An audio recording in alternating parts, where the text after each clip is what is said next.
for those children. They get paid, we have volunteers, they come, they teach the kids.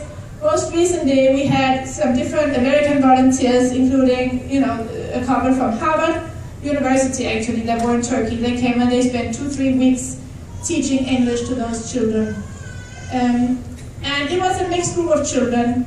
And in some of those pictures that came from the experience, we see teenage girls. And I have a couple of teenage girls. Right now I have 2 teenage girls. As of last count, they were 13 years old, and you know that age, they're defiant, they still want to learn. And you look at those children in those pictures, and in particular, look at the teenage girls, what are their options? These girls, they were 14 or 15 years, and I had to zoom in and look at their faces. They're trying to pretend that they don't care. They're just getting a one-time opportunity, over a few weeks to learn, and then what? What is their future going to be if we don't decide that we are going to make a difference?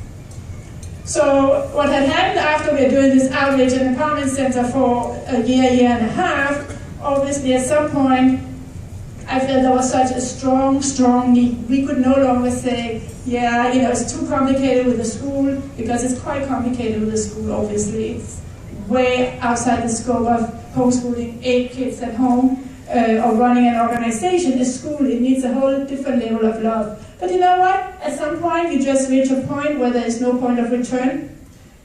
So a few months ago, we made the intention, we made the need, we're going to make a school. However we're going to do it, we're going to start a school, and it's going to be for at least 350 students. We're not going to say, we're going to do like a school for 2,000 students. Let's focus on a smaller number. As it is right now, the school is going to probably start out with 500 students. After we made the intention, got the team together, started fundraising very modestly, but still it means that you are in the game, you are working towards a goal.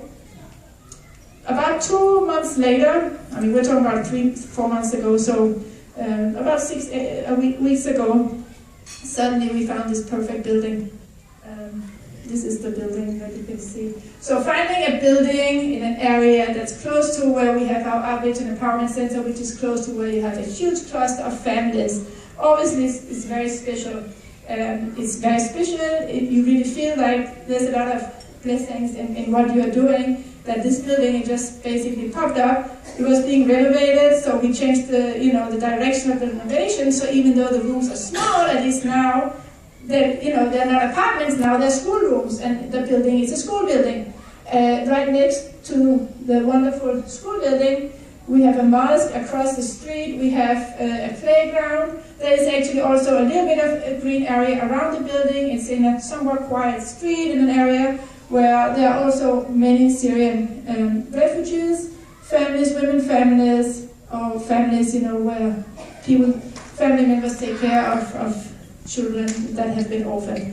The estimate is that at least